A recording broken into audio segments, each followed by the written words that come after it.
This conference will now be recorded. Uma boa noite, sou o professor Rogério de Souza e estarei caminhando com vocês agora neste importante curso de mestrado voltado para a psicanálise. É realmente uma trajetória muito importante na vida de todo profissional que trabalha com os seus pacientes e que quer cada vez mais aperfeiçoamento.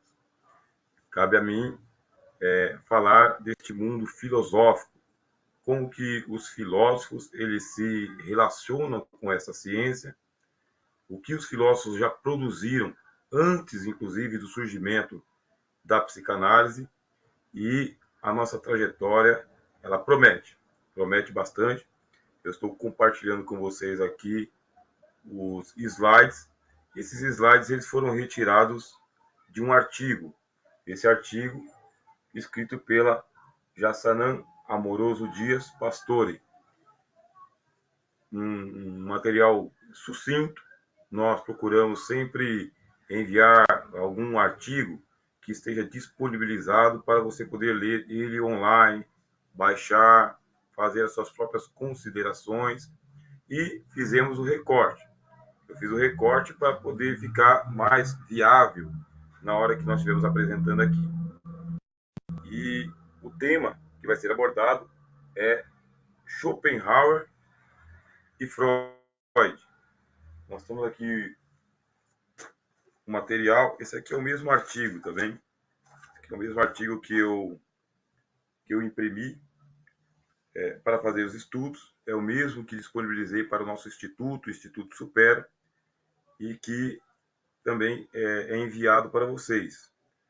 E também outros livros, também sempre na área da filosofia, que é a minha principal formação, é na área da filosofia, embora que tenha outras aí também, todas voltadas para a área da neurociência, da neuropsicopedagogia, da psicopedagogia, psicologia clínica, sempre assim, voltado para esse mundo fascinante que é o mundo da mente. É algo assim que chamou a atenção da história do pensamento desde os primórdios. Como que nos vem um conhecimento?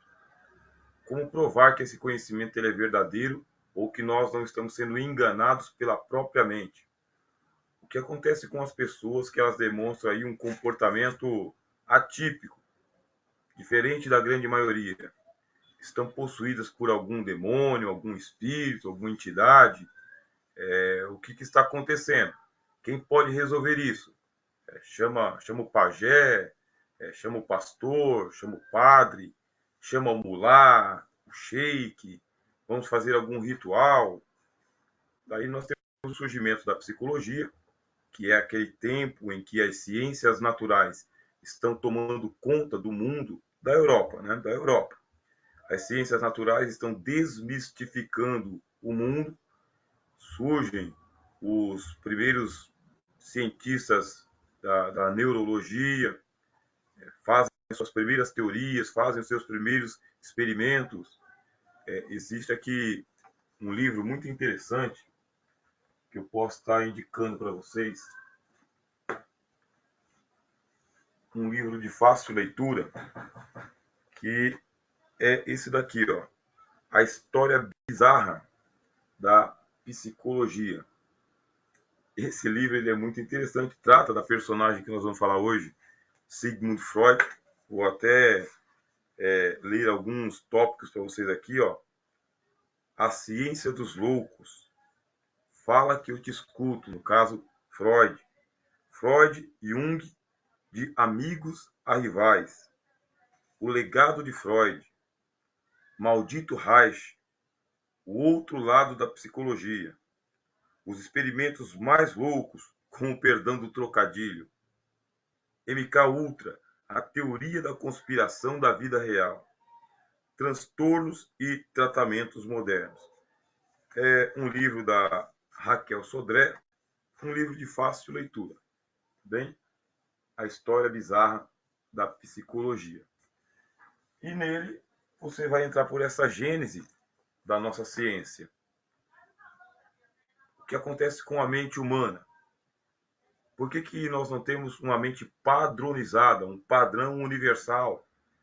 Porque existem tantas alterações, dependendo da cultura, dependendo da época, dependendo dos valores morais e éticos, da interferência da religião, da ausência da religião, porque algumas sociedades se liberam tanto, enquanto outras são reprimidas. Com todas essas perguntas, nós já estamos no universo da nossa ciência, a psicanálise, mais propriamente da filosofia.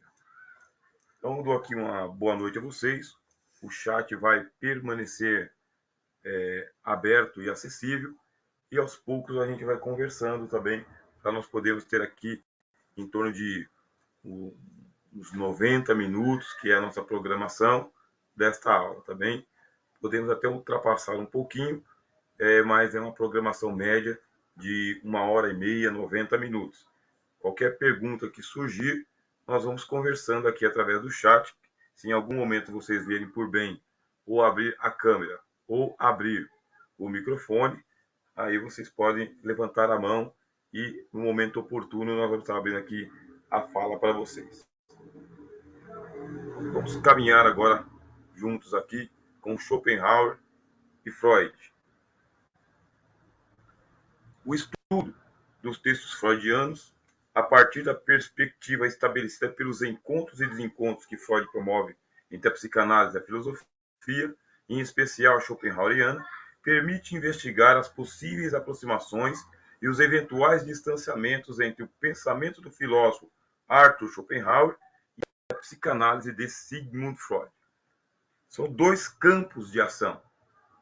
Esses dois campos de ação colocam Schopenhauer na sua época e Freud na sua época, falando do mesmo assunto, com abordagens diferentes. Os biógrafos de Schopenhauer, inclusive, chegam a questionar se ele pode ser colocado entre os filósofos, já que grande parte da sua filosofia é uma investigação mais poética, algo mais voltado para uma espécie de existencialismo, tentando interiorizar o mundo que ele vê lá fora. Schopenhauer ele vem naquela linha pós-kantiana. Nós vamos ver aqui que Immanuel Kant ele produziu a sua grande filosofia do idealismo. E ele faz a divisão entre o fenômeno e o noumeno. O que é o fenômeno? É a coisa que aparece diante de você. O que é o noumeno? É o que não aparece. O que é o fenômeno? O que pode ser medido, pesado, localizado, visto, ouvido. É um fenômeno. Pode ser minúsculo, microscópico e pode ser colossal, gigantesco. Mas é um fenômeno. Dá para você perceber pela física. Mas qual que é a origem do fenômeno? O noumeno. E esse noumeno, o Immanuel Kant ele diz que é a coisa em si, aquela que não recebeu nenhum tipo de mutação, nem do tempo e nem do espaço. E neste caso, o noumeno ele é inalcançável e inatingível. Kant está reinando. Todos os que vão fazer filosofia no tempo dele, todos os que vão para a universidade no tempo dele, precisam passar pelo kantismo. E Schopenhauer é um kantista, ou um neocantista, ou um pós-kantiano. Mas em que sentido? Ele quer encontrar alguma coisa na explicação de Kant que não está bem explicado. E ele fica incomodado justamente com a teoria do noumeno, a coisa em si. Ele quer encontrar a arca perdida. Você conhece, né? O mito da arca perdida, a arca de Deus que Deus entregou ao povo de Israel. O povo de Israel, com aquela arca, venceu todas as batalhas, mas depois a arca se perdeu. Vamos em busca da arca perdida, porque no dia que nós encontramos a arca perdida, o templo pode ser reerguido em Jerusalém. Pronto. Não adianta ter o templo, o sistema sacrificial, se não tivermos a arca. Esse é o mito judaico. É o caso do Schopenhauer. Eu tenho toda a filosofia, o idealismo, um idealismo que se pauta na razão, na lógica. É um otimismo muito grande de que nós vamos recriar o mundo. Mas como que nós vamos recriar o mundo sem a arca perdida? Sem a coisa em si, sem o no man. Por isso, o que faz Schopenhauer? Ele vai em busca da arca perdida e dá origem ao seu livro O Mundo como Representação e Vontade. Esse é o escopo da filosofia schopenhaueriana, que vai ser lido por quem? Freud. Freud, ele se declarou, em certo sentido, um leitor de Schopenhauer, mas por causa do seu próprio orgulho freudiano, ele não dá tanto braço a torcer para dizer que ele era schopenhaueriano. Freud, ele é o marco zero.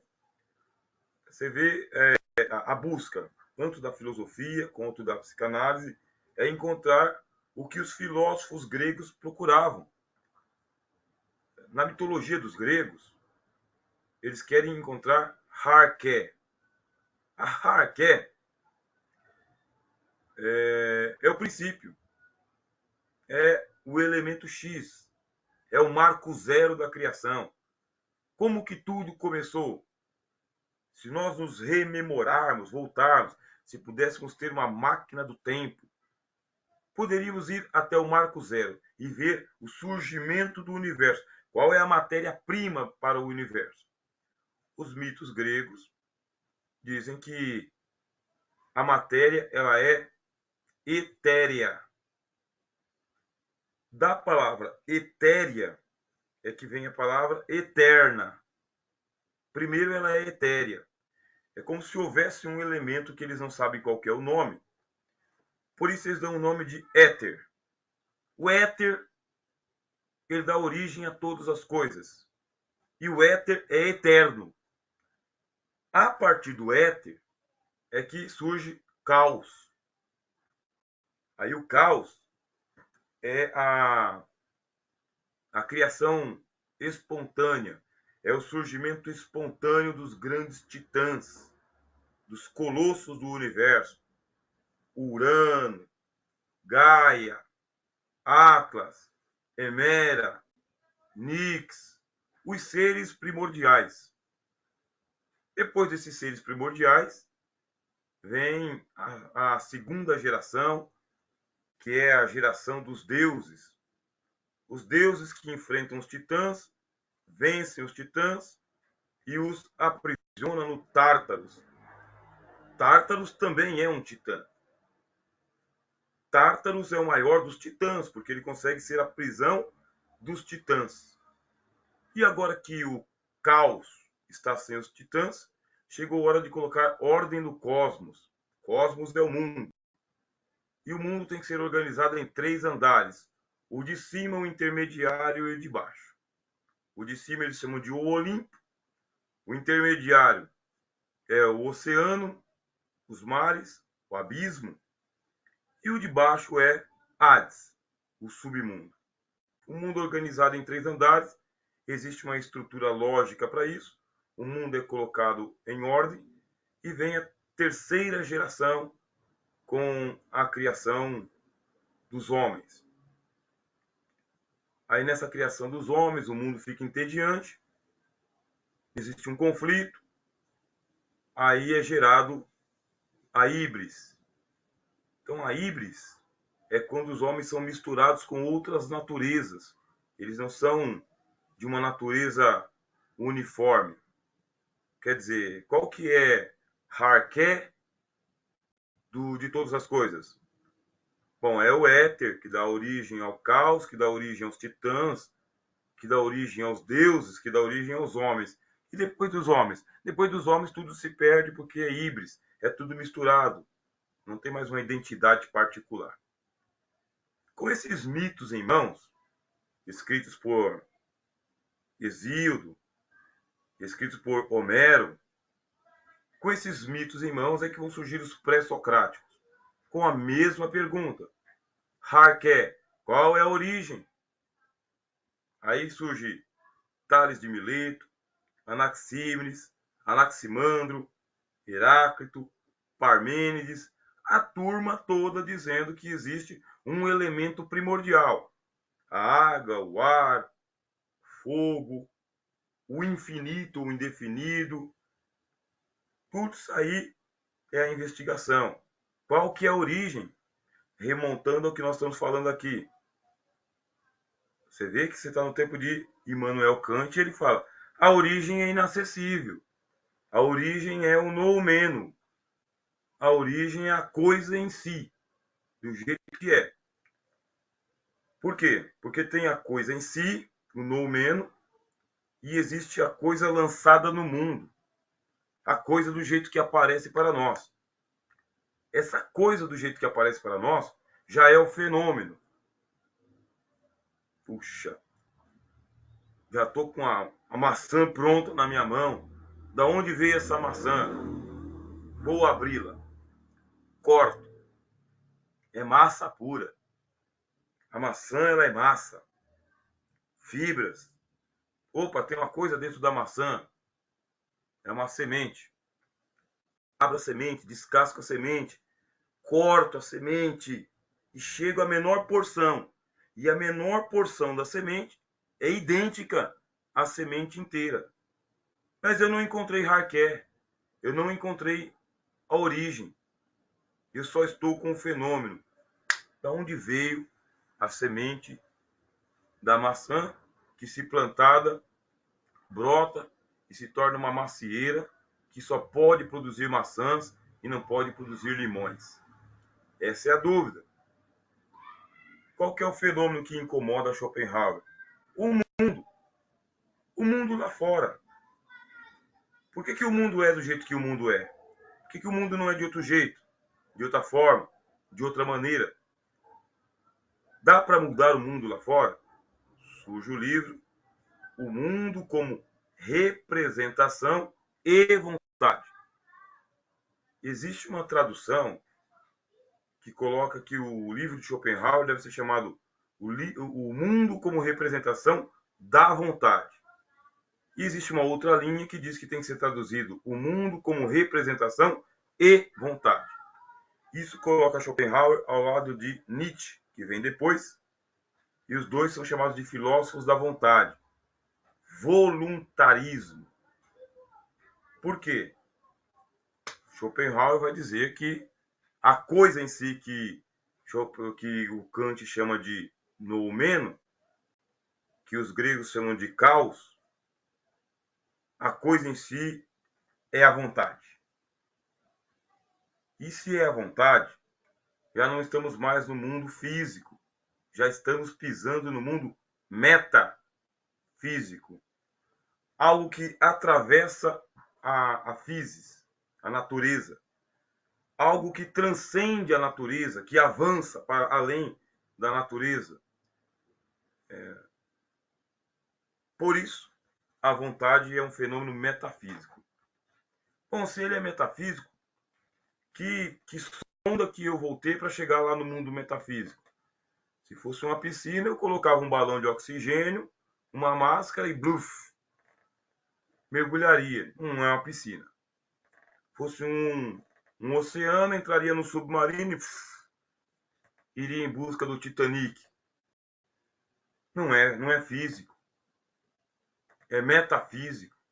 E aí eu não tenho instrumento agora. Me falta o instrumento. Eu tenho que penetrar nesse universo, que é o universo da vontade, sem um instrumento apropriado. O que o iluminismo tinha proposto? Essa é a grande proposta do iluminismo. Bom, vamos usar a razão, é o que a gente tem na mão. Desde os tempos do racionalismo, de René Descartes, eu tenho que entrar na coisa, eu tenho que investigar a coisa, eu tenho que duvidar da coisa, eu não posso aceitar a coisa do jeito que ela está.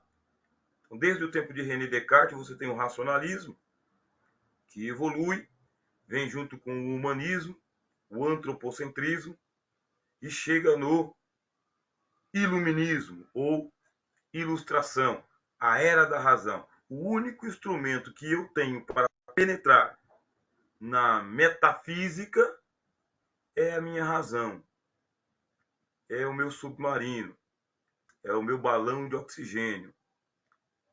Então é nesse ponto que a gente está. Quem faz toda essa leitura? O Freud. Pega os livros de Schopenhauer e... Opa! Achei que os meus companheiros não acharam.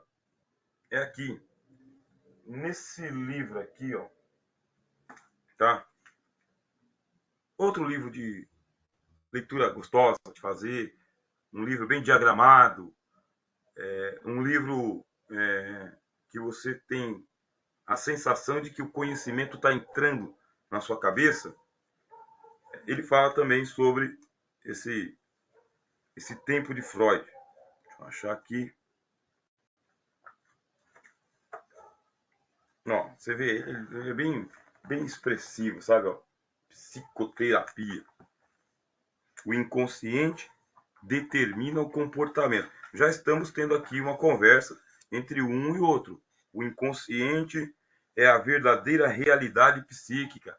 Ou na linguagem schopenhaueriana, a vontade é que manda no mundo. Ó, contexto. Ele coloca aqui, ó. Antes de Freud, antes de Schopenhauer, antes de Kant, de qualquer racionalista, como René Descartes, dos humanistas, antes, entre 2500 e 600 a.C., os Vedas, textos sagrados do hinduísmo, descrevem a consciência como um campo de consciência abstrato, silencioso e completamente unificado. 1567. O médico suíço Paracelso apresenta a primeira descrição médica do inconsciente. Anos 1880, o neurologista francês Jean-Martin Charcot usa hipnose para tratar a histeria e outras condições mentais anormais. Você vê que a coisa está longe. Se fosse para usar aí o modelo de Freud, Freud é só a ponta do iceberg. Freud só viu a ponta do iceberg. Porque antes dele, você tem aí o Vedas, que é o livro sagrado do hinduísmo, ele também tem o seu mito da criação. E o seu mito, ele coloca o marco zero da civilização, do mundo, do cosmos, o que é retomado pelo budismo também. Então, fazendo uma intersecção entre o hinduísmo e o budismo, qual que é o marco zero do mundo? O marco zero do mundo é Nirvana. Nirvana? Nirvana. O que é Nirvana? Trocando em miúdos. Nirvana é a consciência do universo. Ele é a única consciência verdadeira. Só que ele é uma consciência inconsciente. O Nirvana não tem conhecimento dos particulares. O Nirvana, ele está inconsciente. Ele dá origem à trindade, dentro do hinduísmo. Tem o Brahma, Vishnu, os deuses que vão emanar, Shiva, desses três em outros milhares. Tem a lei do Dharma, tem a lei do Karma. E tudo isso é o quê? Tudo isso é Maya. Tudo isso não é real. Nada disso é real. Tudo isso é Maya. É uma ilusão. Porque nós estamos num ciclo de anos e anos e anos, de milhares e milhares e milhares e milhares e milhares de anos. Quando acontece a dança de Shiva, existe uma destruição no mundo, e a mesma dança que destrói abre oportunidade para uma construção. Aí vem Brahma, o deus criador, e cria aonde Shiva destruiu. E vem Vishnu e conserva as coisas por um tempo, até que tem uma nova dança de Shiva e um novo ciclo recomeça com destruição, abrindo de novo espaço para Brahma criar, até que um dia Nirvana absorve tudo, isso aqui não passa de maia, não passa de realidade, de ilusão. Quem leu isso? Schopenhauer. Schopenhauer leu a filosofia hindu, se aproximou do hinduísmo, descobriu essa coisa. Aí você vai criando todos esses círculos, né? Você vai ligando os pontos. Poxa, não foi do nada que o Schopenhauer surgiu com essa ideia de que a vontade é o problema do mundo. Quando a gente fala de vontade, vamos lá, vamos classificar. Vontade. Da palavra vontade vem o quê? Vem volus. Volus. Opa, volus. Volus é a vontade. Assim os latinos definem essa coisa que está em nós. Volus. Pronuncia-se assim. De volus, nós temos a volúpia. O que é a volúpia? A volúpia é a vontade.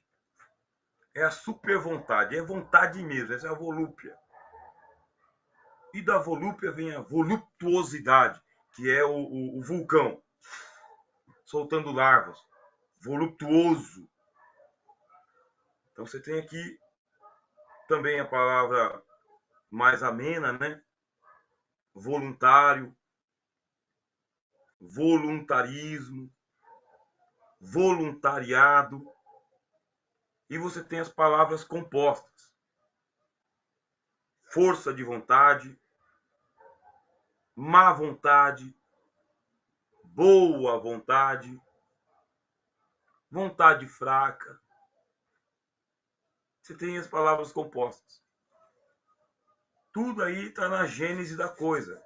É essa a investigação filosófica que nós vamos fazendo por aqui até o momento que nos aprouver, durante esse período de 1h30.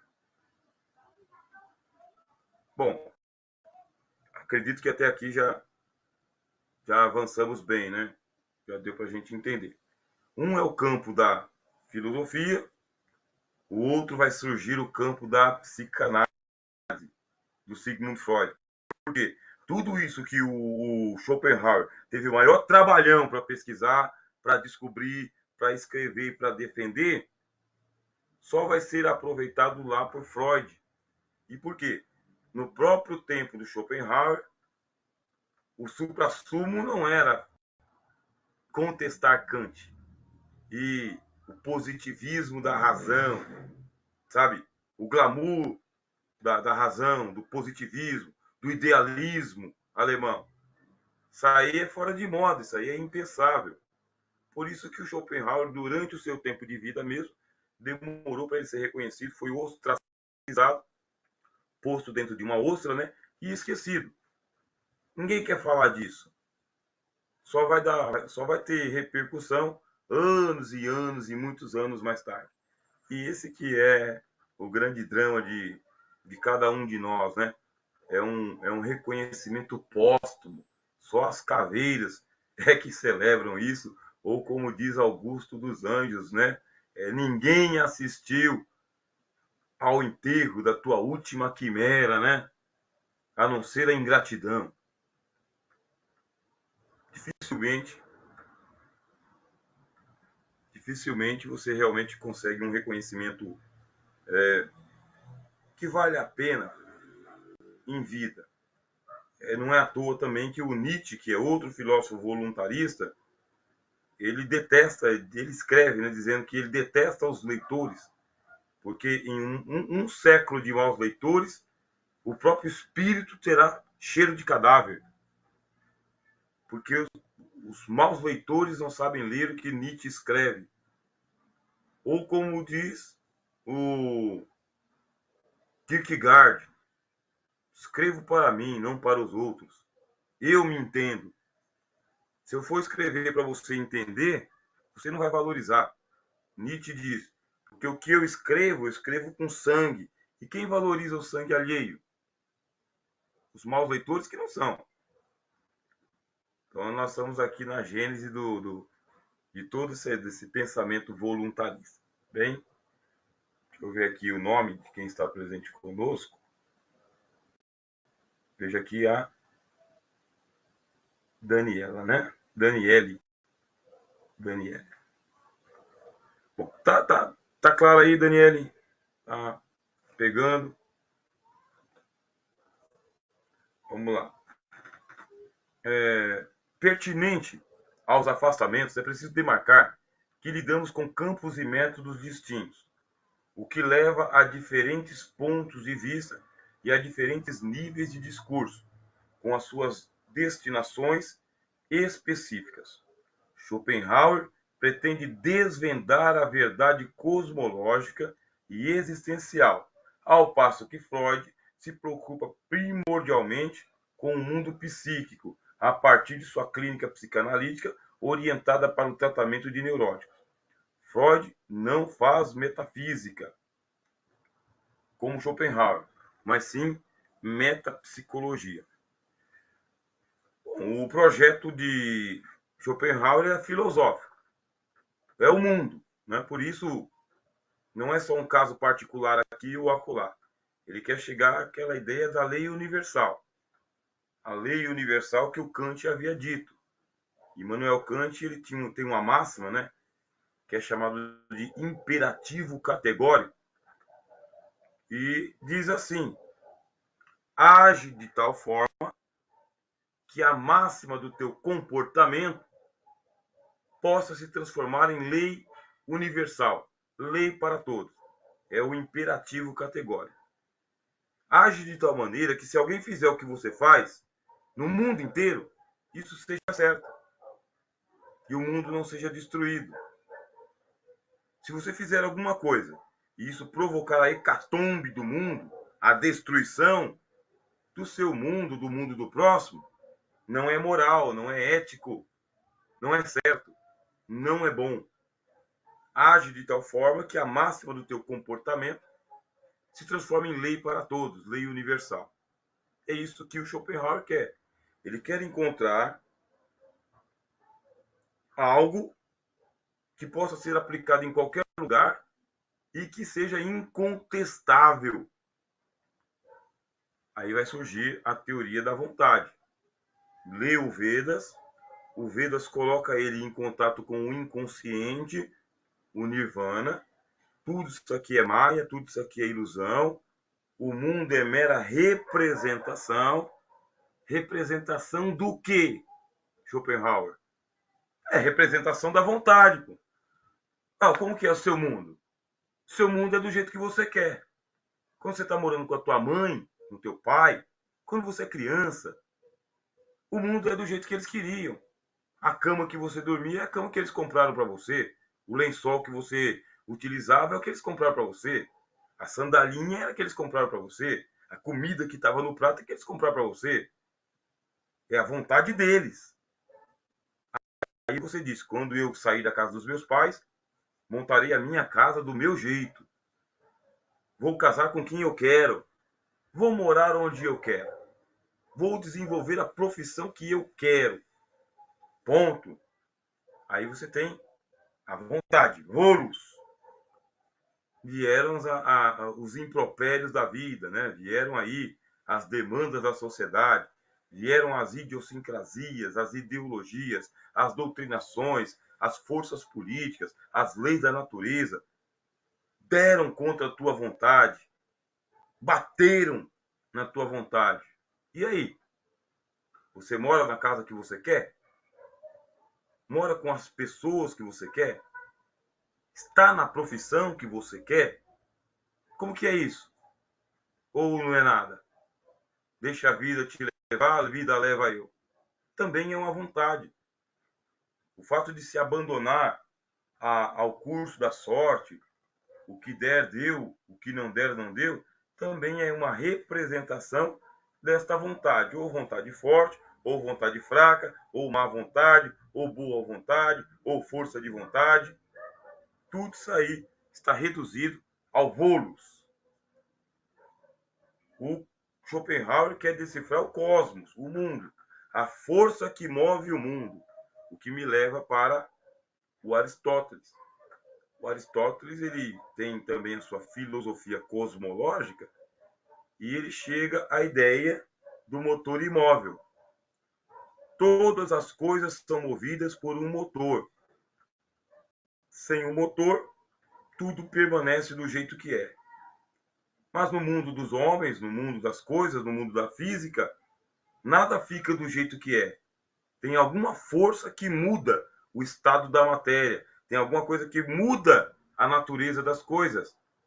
A água é líquida, a água é sólida, a água é gasosa, é água, mas alguma coisa mudou o estado dela. Aí o Aristóteles diz, o que muda as coisas é um motor. Então tudo tem um motor, que tem outro motor, que tem outro motor, que tem outro motor, até chegar onde? No motor imóvel. Por falta de palavra, Aristóteles chama o motor imóvel de Deus.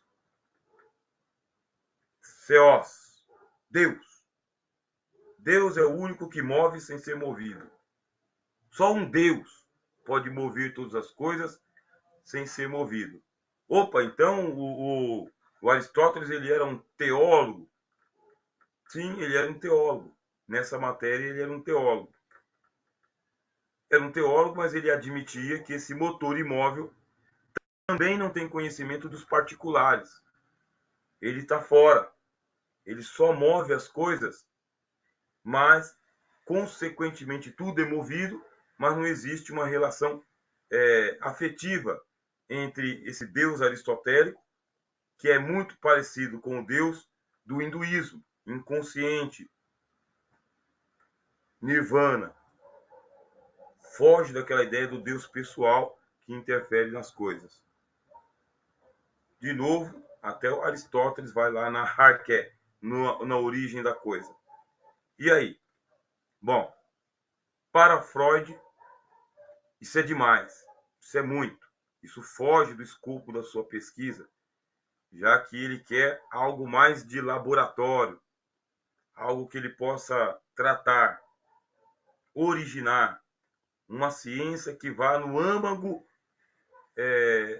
da histeria, que é a grande coisa que eles estão investigando, né? O que é a histeria? Bom, a histeria, volte lá no tempo do Hipócrates. O que é a histeria no tempo de Hipócrates? Histeria é doença de mulher. As mulheres ficam histéricas. Isso não é misoginia, tá bem? Isso aí é Hipócrates tratando de casos de histeria na sua sociedade, na sociedade grega. Mas por que é chamado de histeria? Porque a palavra histeria é útero. Útero no grego. Quando as mulheres engravidam, existe uma mudança hormonal, e com essa mudança hormonal, também existe uma mudança de humor. E nessa mudança de humor, esta mulher tem crises de riso, de choro, de desespero, de gritos. O que essa mulher tem? Está grávida, está histérica. É isso que ela tem, só isso. Mas e se ela não está grávida? Por que ela está tão histérica assim? Cadê a criança? Cadê a barriga? Cadê a gravidez? Por que ela está assim? Lá vai a turma da Grécia Antiga de novo fazer as suas investigações em busca do marco zero. Onde que está o problema? O problema está na bilis. Então é a bilis que produz os humores. Dependendo da cor da bilis, do formato, do tamanho da bilis, aí os humores são diferentes. O que mexe com os temperamentos. O colérico, o fleumático, o sanguíneo. Mexeu com os temperamentos. O melancólico, 4 temperamentos E tudo fica reduzido a 4 temperamentos. Agora você vê o caminho que a gente já percorreu do tempo dos gregos antigos, Hipócrates, até a atualidade, em que a teoria dos temperamentos já não é mais a mesma. Já recebeu muitos outros tratamentos. Tem alguém que ainda sustenta. Então tá lá. No tempo do Freud, as mulheres estão sendo tratadas com histeria e não é porque estão grávidas. Elas estão com algum transtorno psíquico, uma doença mental, é neurológico, é fisiológico, é cerebral, dá para acessar, abrindo a cabeça e metendo um bisturi lá dentro? Não, não dá. Não dá. Isso tem que ser tratado de novo com alguma ferramenta que a gente não tem ainda. A ferramenta que os gregos não tinham, a ferramenta que os racionalistas não tinham, a ferramenta que os ilustrados não têm, a ferramenta que os irracionais não têm, que é o caso do Schopenhauer. Schopenhauer ele diz que a vontade ela é irracional. Não é uma coisa que você coloca a cerquinha e ela se conforma. A vontade ela é irracional. Por mais que você tente domar ela, é ela que te doma. É ela que molda o mundo que você tem. O mundo é a representação da vontade. O mundo é representação e vontade.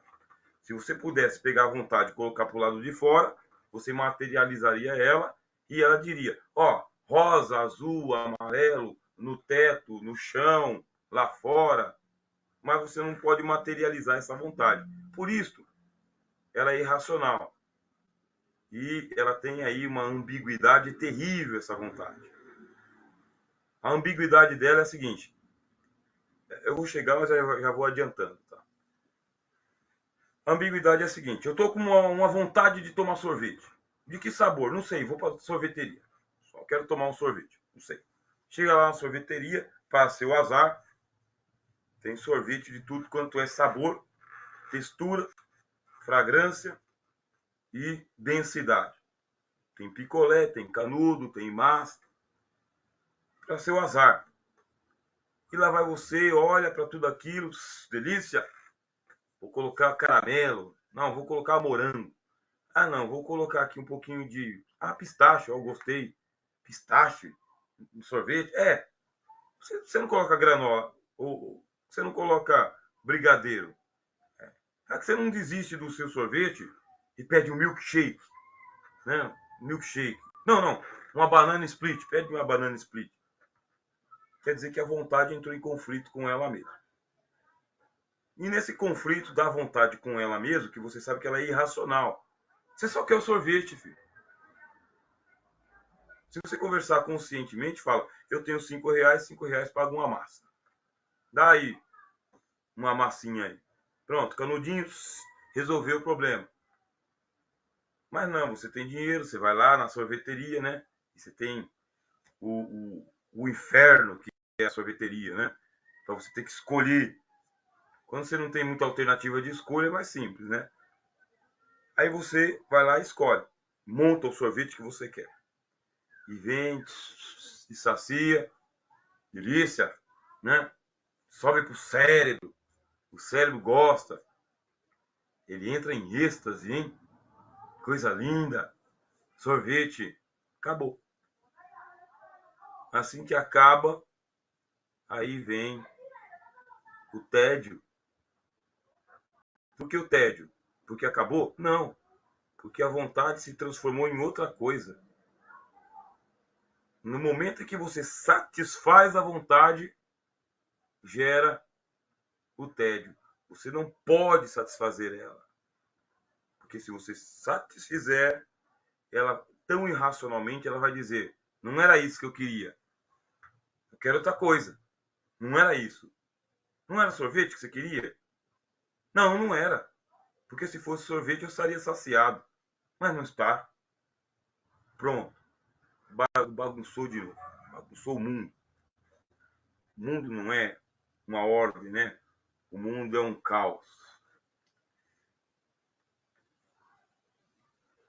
Bom, Sim, estou achando interessante. Obrigado aí pelo comentário. Também qualquer dúvida, trocando figurinha aqui.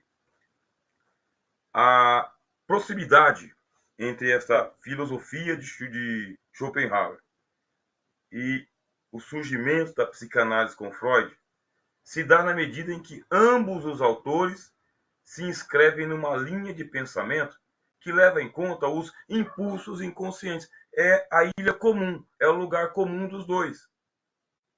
Os dois admitem a existência do inconsciente, com outros nomes, mas existe. Os dois admitem o impulso, com nomes diferentes, mas existe.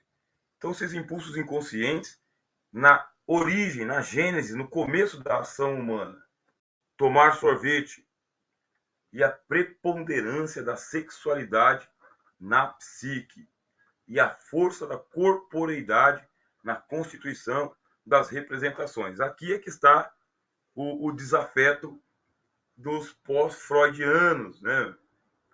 Por quê? Porque o Freud ele pega essa questão da libido, da sexualidade, e ele fala, a coisa toda está aí. A coisa toda está aí. Por quê? Como que nós viemos ao mundo? Todo ser humano. Como que todo ser humano vem ao mundo? Vem ao mundo pela união de dois seres em um ato libidinoso. É por causa da libido. Então, nesse contato físico, erótico, né? Porque o Freud fala da pulsão do amor, e ele usa propositalmente, ele usa a palavra eros, ele não usa as outras três que tem no grego, ele usa eros, ele analisa, né, o mito de Eros. Quem que é Eros na mitologia grega? Bom, Eros ele é o filho de Afrodite. Quem? E quem é Afrodite, cara? Afrodite é a deusa do amor. Afrodite é a deusa do amor e tem um filho chamado Eros, o deus do amor, ou para os romanos, o Cupido. Que tipo de amor que Eros tem? É o amor da conjunção carnal. É o amor do relacionamento. É o amor que pega fogo. É o amor que tem uma flecha envenenada que ataca na outra pessoa. A pessoa sente que está apaixonada, do grego patos, né? Dor, sofrimento, doença. A pessoa fica doente de amor. Oh, e aí? Por que eu estou tão doente de paixão assim? Por que está doendo tanto? Porque foi flechado. Quem te flechou? O Cupido. Quem que é o Cupido para os gregos? Eros. Quem é Eros? O deus do amor. O deus do amor que é invisível, hein? Não pode ser visto. Eros é invisível. E Afrodite tinha, assim, um narcisismo, né? O outro mito, né? De Narciso, de que ela é a deusa mais bela do Olimpo. E ponto final. Conversa. Tem nada para Atenas. Atena que fique no canto dela.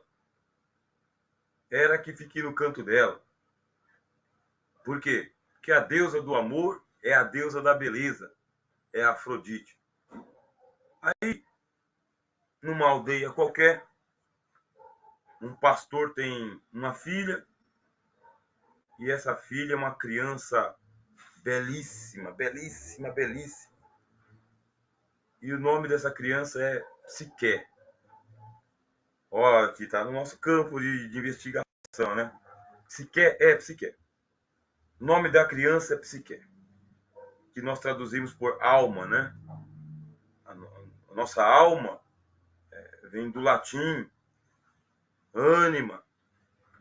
Ânima é aquilo que anima, né? Que me deixa animado. É a alma, né? A alma me deixa animado. Minha alma é ânima. Animal, né? A ânima é um animal, está animado.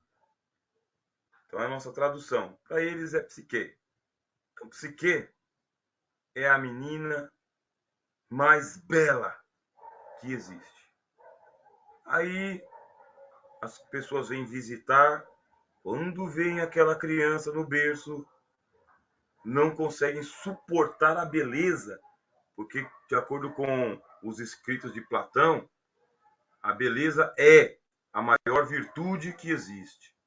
Na hierarquia das virtudes, a beleza está acima de todas, é invisível, é impensável, é inatingível, é inalcançável. Mas, se você penetrar no mundo das ideias, como diz Platão, se você idealizar, se você for um eidético, ídolos, você vai sair do mundo sensível, do mundo dos enganos, e você vai para o mundo das ideias. E olha, se você subir, passar pelas categorias da justiça, da bondade, se você for para além da fortaleza, vai subindo em busca das virtudes, você vai encontrar acima do bem, você vai encontrar a beleza.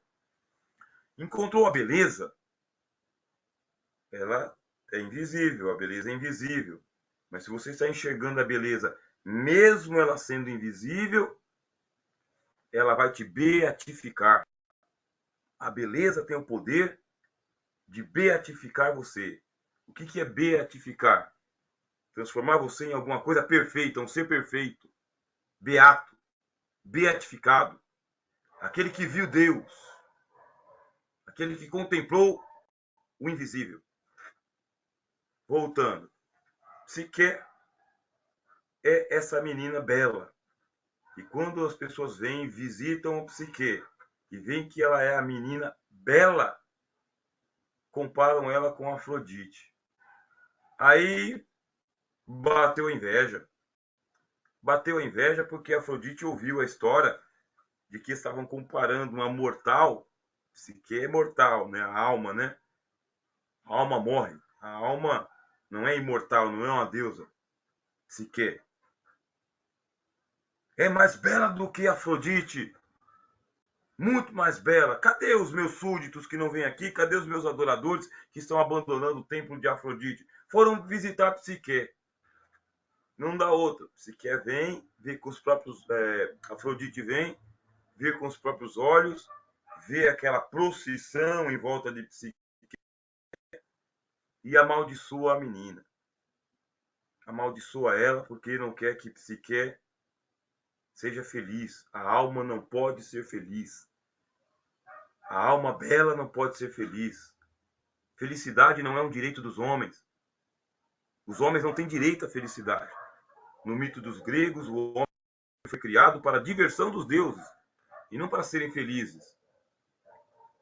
E Psique, que não tem culpa, é inocente, mas ela é amaldiçoada por Afrodite, de que ela vai se apaixonar e ela vai ter um amor impossível, o amor platônico, né? O amor inatingível, o amor inalcançável. Essa maldição de Afrodite demora, porque a menina cresce, vira uma adolescente, nubiente, vai chegando à idade do amor, né? A idade de Eros, e o pessoal continua naquela veneração por Psique, comparando ela com Afrodite. Mas a deusa vingativa não deixa por menos. Chama Eros, seu filho, para cumprir a promessa, ou melhor, a maldição. Você, Eros, vai, pegue sua flecha envenenada e você vai alvejar Psique. Quando ela estiver diante de um monstro dantesco, horripilante, medonho, você vai flechar ela. Quando ela olhar para o monstro, ela vai se apaixonar pelo monstro. Eros, filho obediente de Afrodite, porque o amor erótico ele se submete. O amor erótico ele se submete ao amor perfeito, à beleza. Ele se submete. Aí ele vai.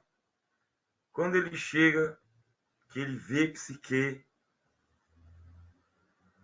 ele fica tomado de alucinação, porque realmente Psique é bela, é comparada com a mãe, hein? Porque o Eros queria alguém que fosse parecido com a mãe, com a beleza da mãe. Não dá para você ser filho de uma deusa da beleza e casar com uma feiosa. Tem que casar com uma igual à mãe. Mito de Édipo, né? Aí está o problema da interpretação do Édipo. Mito Édipo Rei. Casou-se com a mãe. E mais ou menos tem toda essa trama nos mitos gregos, né? O que faz Eros? Eros, ele trama contra a mãe dele. O que ele tramou? Tá. Ele pegou a flecha, alvejou Psique, ela ficou tomada de paixão, não sabendo de onde que vem, porque a paixão ela tem essa irracionalidade, né? Voltando para Schopenhauer, a vontade é irracional. Cadê? E o Eros passa em frente ao Psique. Ele é invisível, mas ela se apaixona por aquela invisível que passa por ela. Amor platônico, o amor pelo indefinido, o amor pelo inatingível, amor inalcançável. E Eros apaixonado por Psique, Psique apaixonado por Eros, e agora vai ter que esconder o amor. Por quê?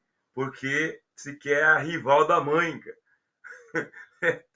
Então é isso. É tudo irracional nesse mundo, né? Não tem como você explicar tintim por tintim como quer o Immanuel Kant e o idealismo alemão. Não dá. Então, vamos lá. Esse Eros, ele se apropria de Psique, leva ela para os seus palácios invisíveis, lá no Olimpo. São palácios invisíveis. Quer dizer que o amor faz o que com a alma? O amor eleva a alma. O amor resgata a alma. Sublima ela. Ela fica sublimada. Já era bela, já era encantadora e agora está sublimada em outro mundo. Como que cada um de nós vem ao mundo? Cada um de nós vem ao mundo pela libido dos nossos pais. Um e outro se relacionaram e nós viemos da semente de um ato íntimo, libidinoso e erótico entre o pai e a mãe. E agora, dá para escapar disso? Não dá para escapar disso. Toda a gênese de toda a vontade humana vai se basear na libido humano, que é o desafeto dos pós-freudianos, os dissidentes, os que não querem admitir que o núcleo da neurose é a libido. Não é. Tem que ser outra coisa. Não vou admitir. O homem não pode ser reduzido, o humano não pode ser reduzido ao pansexualismo. Não pode. Tem que ter outra explicação. Aí vem os pós-freudianos.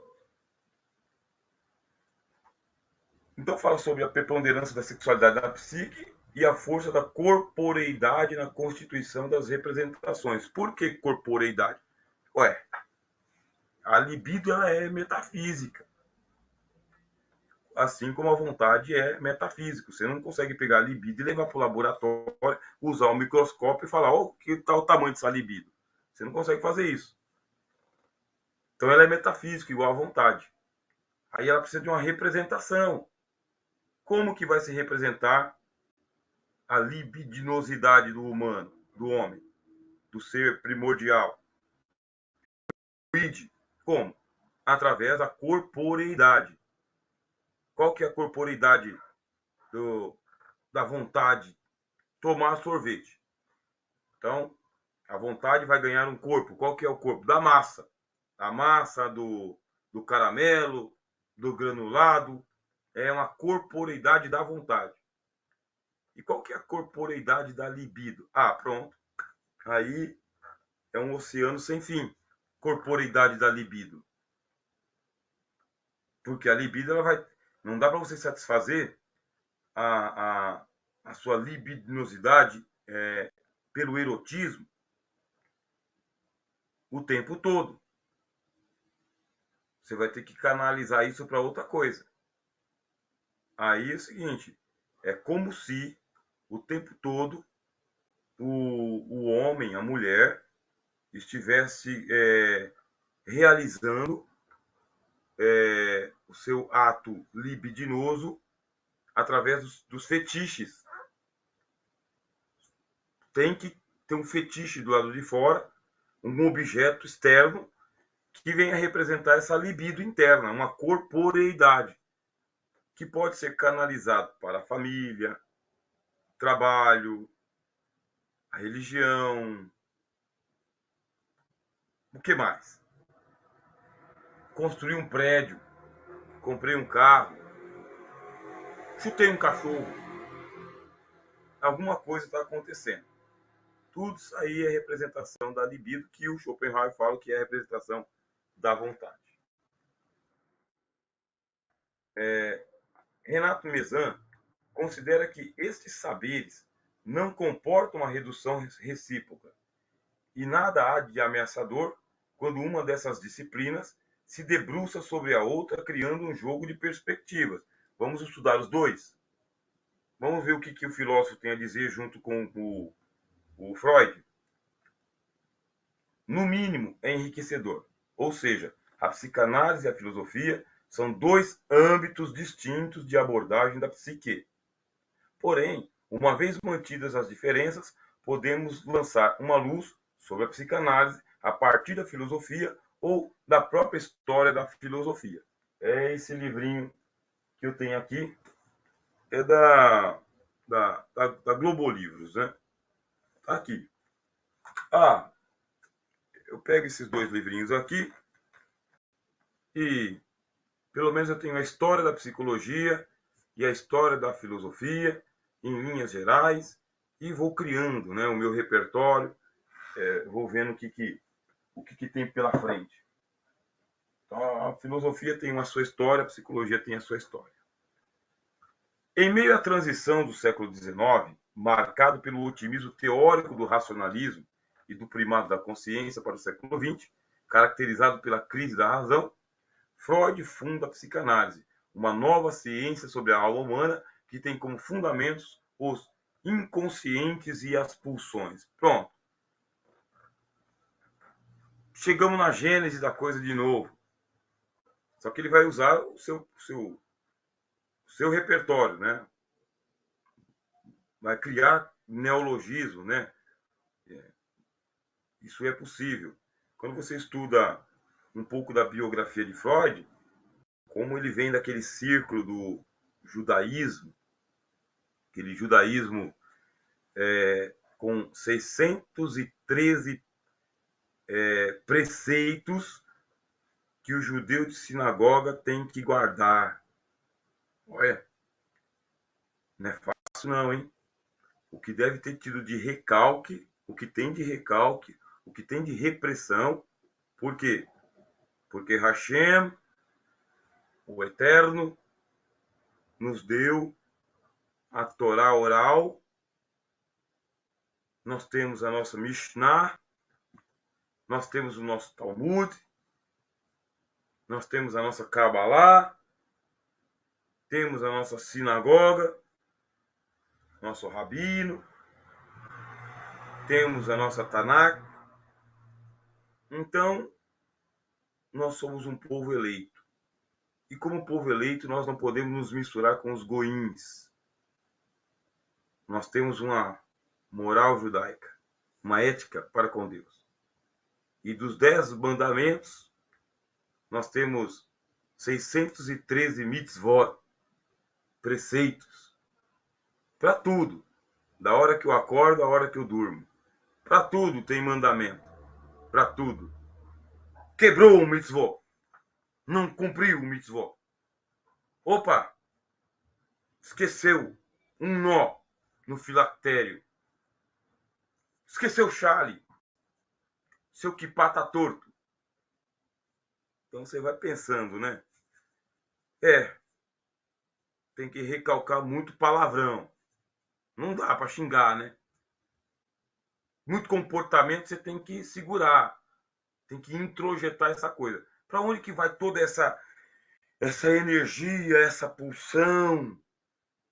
Para onde vai? Para algum lugar. Para algum lugar por causa que a energia ela não se acaba, ela se transmuta, ela vira outra coisa. Mas eu estou falando da minha energia, está em mim. Não é que a minha energia escapou para o outro ser. Aquela libido que eu tinha para poder satisfazer ela de um jeito, eu não satisfiz ela de um jeito, ela virou outra coisa. O que ela virou? Um trauma, um ódio, um rancor, um recalque, uma pulsão. Foi para onde isso? Da onde que vem esse impulso? Por isso você tem aqui Freud, né? Ele funda a psicanálise como uma nova ciência da alma humana e tem como fundamentos o inconsciente de pulsões. De maneira semelhante, 100 anos antes, na passagem do século XVIII para o XIX, o filósofo Schopenhauer já havia problematizado não só as tentativas de se interpretar metafisicamente o mundo de maneira otimista, em especial de Leibniz, como também as concepções dos idealistas românticos alemães, particularmente a de Hegel, que, de modo geral, ao seguirem a tradição, postulavam um princípio racional absoluto. Aquela ideia do iluminismo é de que a razão é senhora de tudo e que a razão ela é absoluta. E a razão coloca você num ponto de positividade em que você vai dominar as forças da natureza. Você não pode se dobrar às forças da natureza. De tal maneira que se expulsa Deus. Deus. Não. Deus. Deus tá fora. Está lá fora. Vamos cuidar daquele quintal. Então, nesse quintal, nós vamos pela força da razão. Para a gente colocar os demônios para correr. Porque os demônios são irrealidades. Demônios são criações, né? Das convenções humanas. Para colocar medo na criança, né? O bicho papão vem te pegar. Não existe lugar nenhum. São lendas, são contos. Não tem fundamento na razão. E isso dá aquele orgulho do iluminismo, né? Que está em plena idade moderna, a idade da ciência, a idade das novas ciências, entre elas a psicologia. O fio condutor do pensamento do filósofo é o pressuposto de que a realidade possui um fundo infundado. Aqui você tem um paradoxo, né? Se tem fundo, tem que ter fundo, não está infundado. Pois é essa dialética que se trabalha desde os tempos de Hegel, né? É desde os tempos de Aristóteles, na verdade.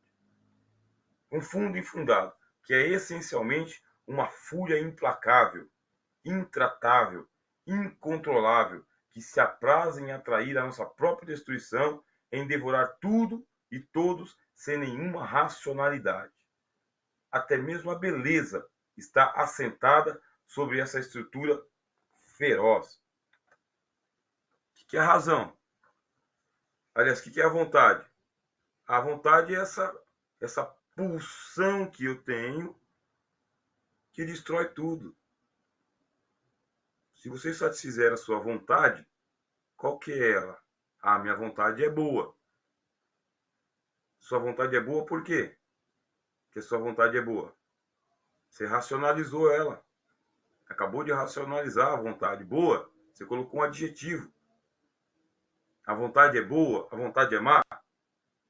A vontade é construidora, a vontade é destruidora. A vontade é inconsciente. É uma sopa cósmica. É uma pulsão. Uma libido. Aí você vai lá e satisfaz a sua vontade. Quando você satisfaz a sua vontade, você destrói um mundo que foi construído pelo outro. Porque ele queria que o mundo fosse daquele jeito e você, com a sua vontade, foi lá e construiu do seu jeito. Então, ela é sempre assim, ambígua. Ela tem esse problema aí. Aí você vê aqui o texto, né? É uma fúria implacável, né? Retomando lá o mito das fúrias, né? Você deve conhecer o mito das fúrias. As fúrias, elas surgiram como parte da, da castração de Urano. Os filhos de Gaia aproveitaram uma ocasião em que Urano deitou-se sobre Gaia para passar a noite sobre ela, e enquanto ele colocava a sua semente em Gaia, os filhos vieram e castraram o pai. Conforme o pai castrado sentiu a dor, fugiu para a expansão dos céus, né, Urano. E à medida que ele foi subindo aos céus, o sêmen dele foi caindo, formando as espumas do mar e as nuvens do céu. E as espumas do mar deram origem às fúrias. Entre essas fúrias estão as sereias. Essas sereias são monstros marinhos, né? Que da parte de cima é humana, é uma bela mulher, mas quem cai nas garras dela descobre que ela é um peixe, um monstro marinho, uma devoradora dos marinheiros. A origem da fúria é o ódio de Urano, que foi castrado.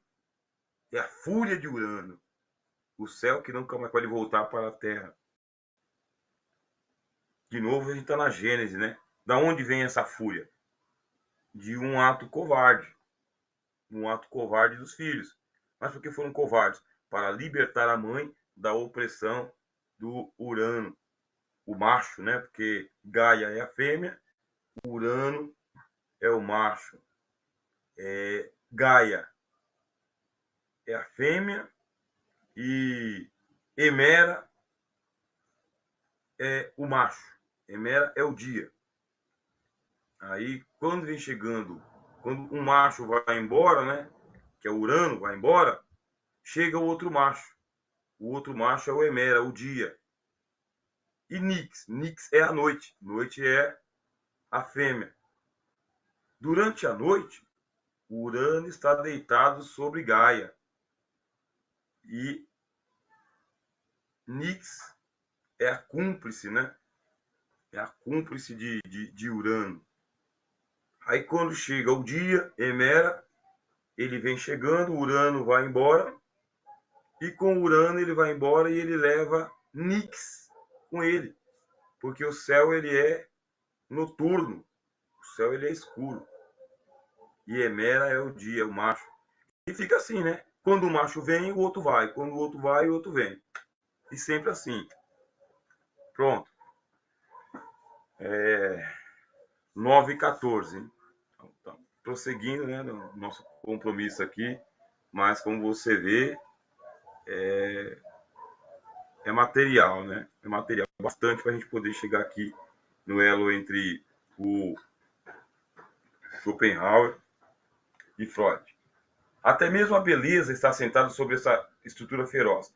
Nas palavras do romancista Thomas Mann, estudioso e difusor das ideias schopenhauerianas, a vontade é a causa primeira e irredutível do ser. Você só nasceu porque duas vontades se uniram por um ato de libidinosidade e essas duas vontades trouxeram você à vida.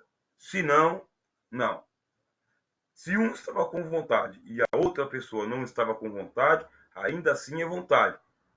Vontade forte de um, má vontade do outro. Aí pronto, ambiguidade. Quer e não quer. A causa primeira e irredutível do ser, sua base mais profunda, a fonte de todos os fenômenos, a potência presente e operante em cada um deles, a criadora de todo o mundo visível e de toda a vida, porque seria o querer viver. A vontade é a causa primeira e irredutível do ser. Além disso, a vontade em si é absolutamente livre e autodeterminada por inteiro, não havendo lei alguma para ela, diz Schopenhauer. Absolutamente livre. Aí você já deve saber quem é o outro filósofo que fez a leitura de Schopenhauer. Aí nós estamos falando de Jean-Paul Sartre, filósofo francês, o Sartre ele diz: você está condenado a ser livre. A liberdade é a sua condenação. Não tem para onde fugir. Quer dizer que a vontade ela é absolutamente livre. Não existe uma potência anterior a ela ou posterior a ela. É ela que determina tudo. Ela autodetermina por inteiro. Isto é, a vontade é soberana sobre a razão. Não adianta você racionalizar e dizer não quero, não quero, não vou, não quero, não posso, não quero. Porque ela não te obedece. Se você não satisfizer essa vontade de um jeito, ela te ludibria e ela faz você agir de outra maneira para que haja uma compensação. Em síntese, a vontade como coisa em si é a substância do mundo e a essência do homem. É uma força inconsciente, indeterminada e livre que comanda o mundo e habita nosso corpo e o nosso pensamento. Em síntese, a vontade como coisa em si é o que o Immanuel Kant tinha dito que era o noumeno, inatingível. É inatingível, mas o Schopenhauer fala, não, não é não. É só a gente colocar aqui no laboratório. Não é o noumeno lá fora, é o noumeno aqui dentro. É a coisa em si.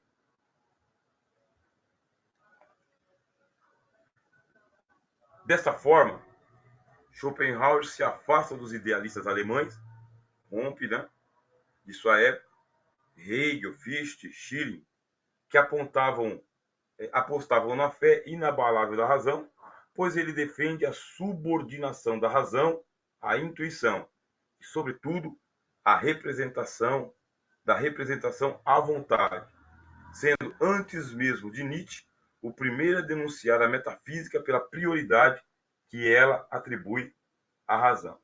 Além disso, ele critica severamente todos os filósofos anteriores pelo velho erro fundamental de postular ser o verdadeiro homem no conhecimento consciente, com a intenção de representar o homem com o mais distante possível dos animais. A consciência é a mera superfície de nossa mente, da qual, como da Terra, não conhecemos o interior, mas apenas a crosta. O inconsciente, portanto, ocupa um papel fundamental na filosofia de Schopenhauer. Bom, para trocar em miúdos, né? O mundo como representação e vontade. Da onde vêm as guerras? Bom, as guerras acontecem porque os homens querem que as guerras aconteçam. Não tenha dúvida. Quando os homens não querem que aconteça, não tem guerra. Aí eles fazem um acordo de paz, fazem alianças, fazem tratados, porque afinal de contas já alcançaram um objetivo com as suas guerras. Nenhuma guerra seria acidental. Da onde que vem a fome no mundo? A fome no mundo ela é um mal necessário. Os homens querem que a fome esteja no mundo. Se eles quisessem combater a fome, combateriam. Não querem. É necessário que haja gente com fome no mundo para que eu possa vender o meu arroz mais caro. E as pessoas valorizem o arroz que está no prato. É isso. Da onde vêm os divórcios? Porque as pessoas querem se divorciar. Por isso se divorciam. Mas então por que se casam? Bom, se casam porque querem se casar. Ah, mas e quando acontece alguma coisa que nós não queremos? Espera aí, não é só a sua vontade. O mundo não é só seu. É de todos, com todo mundo dentro. É a vontade de um interferindo com a vontade do outro. Por isso será necessário se forçar a vontade ou submetê-la. Você não pode se entregar a ela. Como que eu faço isso? Schopenhauer diz, bem, você vai ter que sublimar a vontade. Na verdade, a palavra sublimação não é dele, né? É de Freud. Mas existe um caminho para você não ser dominado por sua vontade. É um caminho de ascese, do asceta. No hinduísmo tem bastante ascetismo. As religiões têm bastante ascetismo. Como que faz isso? Você vai se apegar à arte, porque a beleza salvará o mundo, diz Dostoiévski, né? A beleza é a maior das virtudes, diz Platão. E a arte é a recriação humana da beleza divina. Temos que contemplar a beleza para a gente escapar desse inferno, que é a vontade mandando em nós e não explicando por que ela é assim. Então eu tenho que me voltar para o mundo da arte. E eu tenho que encontrar a rainha das artes, a libertadora. Qual que é a libertadora? Aquela que tem aquela que tem a harpa. Bem, aquele que tem a harpa. Orfeu. Opa, Orfeu. Orfeu tem a harpa. Orfeu, casado com Eurídice, leva uma vida boa, uma vida pastoril, a vida ideal, né? A vida no pasto, a vida bucólica, a vida em contato com a natureza. E ele possui um instrumento musical, a sua harpa. Alguns mitos colocam como sendo uma flauta, mas a maioria coloca como sendo uma harpa. Ele é o tangedor de lira, né? É um aedo, é um poeta. E ele está levando a vida dele, que é a vida que todo homem quer, a vida feliz. Mas o ser humano não tem direito à felicidade. O homem não foi criado para ser feliz, foi criado para ser brinquedo dos deuses. Alguma trama vai acontecer, porque as parcas, as moiras, as deusas da roda da fortuna vão atrapalhar a vida do humano. Não dá outra. Hades leva Eurídice com ele. Por quê que Hades leva Eurídice com ele? Bom, Hades é um deus. A Eurídice tem uma versão do mito que diz que Hades raptou Eurídice para atrapalhar a felicidade de Orfeu. Tem outra versão que diz que ela morreu. E ele ficou inconsolável, e ele queria Eurídice de volta, porque é o amor perfeito, é o amor puro, é o amor eterno. E ele vai lá resgatar Eurídice. Onde que ele vai resgatar? Vai no Hades. Aí quando chega lá, ele tem que atravessar o rio, o rio da morte, o rio do esquecimento. E aí tem o barqueiro, né, que é o Caronte, e o barqueiro ele exige que o Orfeu pague as 2 moedas para poder atravessar o rio, porque ali está o rio do esquecimento, né, o Érebo.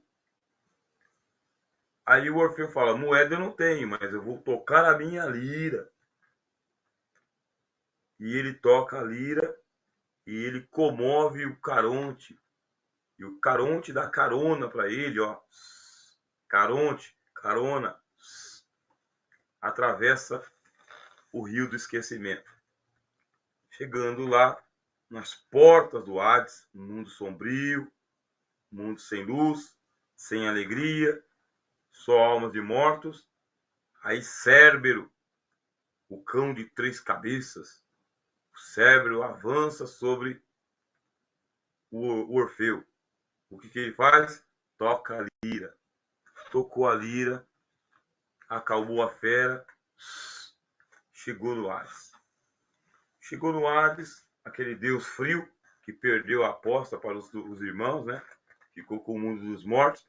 Pensa só que tristeza, né? Viver rodeado de almas mortas, almas que morreram na guerra, almas que morreram de afogamento, queimados, flechados, decapitados. Só alma de gente morta. Imagina só a tristeza do mundo dos mortos, do Hades. Então ele não tem motivo nenhum para ter alegria, né? O Hades não tem. Chega Orfeu e diz, vim buscar Eurídice, minha esposa, não posso viver sem ela. Aqui não tem conversa não, meu chapa. Morreu, morreu. Aqui chegou, não volta mais. Vou te convencer. Aqui ninguém me convence, eu sou insensível. Olha quanta alma morta aqui. Aí o Orfeu, vou te convencer. Como? Toca a lira. Quando ele toca a lira, enterneceu o próprio Hades. E Hades disse: bom, pare, não precisa mais. Tome a sua mulher e pode voltar, me convenceu. Só tem uma coisa: não olhe para trás. Você vai na frente, ela vai atrás de você, os dois seguem o caminho e vocês vão poder voltar à vida de vocês. E assim vai. Orfeu na frente, Eurídice atrás, Orfeu na frente, Eurídice atrás, até que em determinado momento ele não ouviu os passos dela, ficou temerário, não confiou em Hades, não confiou em Eurídice e olhou. Quando ele olhou, a mulher dele se transformou num fantasma e foi levada de volta para o Hades. Então, o Schopenhauer ele propõe o seguinte: para você escapar da força da vontade, você precisa superar ela. E você precisa usar a arma mais poderosa que existe, que é a arte. Qual arte? A arte da música. A boa música, a música boa, a música, musas, música de musas. Ela vai te libertar.